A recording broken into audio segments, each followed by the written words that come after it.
Quand on est salarié en Israël, une question se pose forcément. À partir de quel moment l'employeur doit-il cotiser pour la retraite? C'est une obligation légale, bien sûr, mais les règles, elles sont un peu plus nuancées qu'on ne le pense. Allez, on décrypte tout ça ensemble. Prenons un cas très concret. Un salarié est dans une nouvelle entreprise depuis 8 mois. Est-ce que c'est normal qu'il n'y ait toujours aucune ligne de cotisation retraite sur sa fiche de paye? Eh bien, la réponse dépend d'un facteur clé. Voyons tout de suite la règle de base. Dans la grande majorité des cas, tout commence avec une règle assez simple, celle des 3 mois. Depuis 2008, la loi est formelle. La retraite est obligatoire.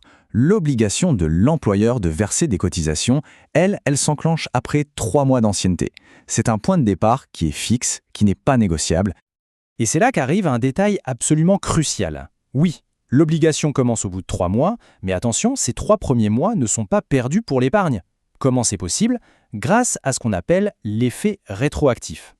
Alors concrètement, comment ça marche? Il faut voir les 3 premiers mois comme une sorte de période d'attente. Une fois que cette période est terminée, hop, l'obligation de l'employeur est activée et le premier versement qu'il fait doit couvrir non seulement le mois en cours, mais aussi les 3 premiers mois de façon rétroactive. Donc au final, rien n'est perdu.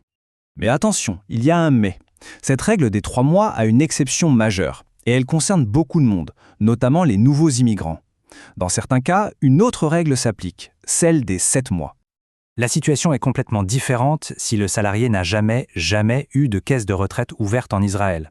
C'est le cas typique, par exemple, d'un Olé Hadash ou de quelqu'un qui occupe son tout premier emploi. Et là, les règles changent du tout au tout.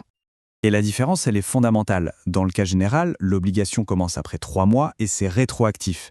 Mais pour une toute première caisse de retraite, l'employeur attend le 7e mois pour commencer à cotiser.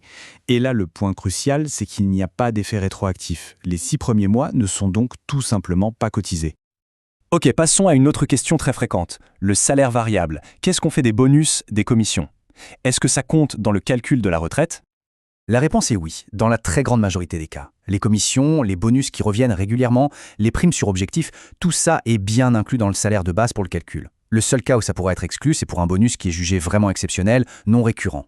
Mais en principe, le salaire variable doit compter. Maintenant qu'on a vu le quand, passons au combien. Concrètement, quels sont les pourcentages qui sont versés sur le compte épargne chaque mois?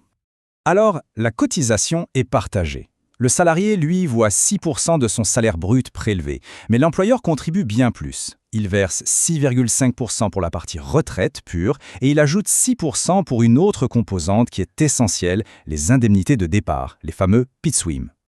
Il faut bien retenir ce chiffre, 12,5%. C'est le montant minimum total que l'employeur verse chaque mois, en plus du salaire.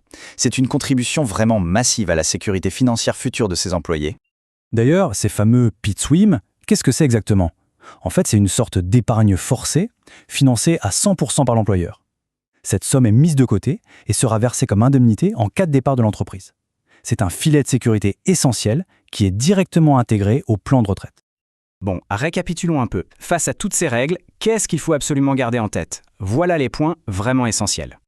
La clé, en fait, elle se trouve sur la fiche de paye. Il faut la prendre et suivre ces quelques étapes. 1. On confirme la date d'embauche. 2. On cherche la ligne Keren Bansia. 3. On vérifie le délai. Est-ce que les cotisations ont bien commencé après 3 ou 7 mois? Et 4. On contrôle les pourcentages. C'est un réflexe tout simple qui peut faire une énorme différence. La question finale est donc toute simple. Est-on certain que son épargne retraite est gérée correctement?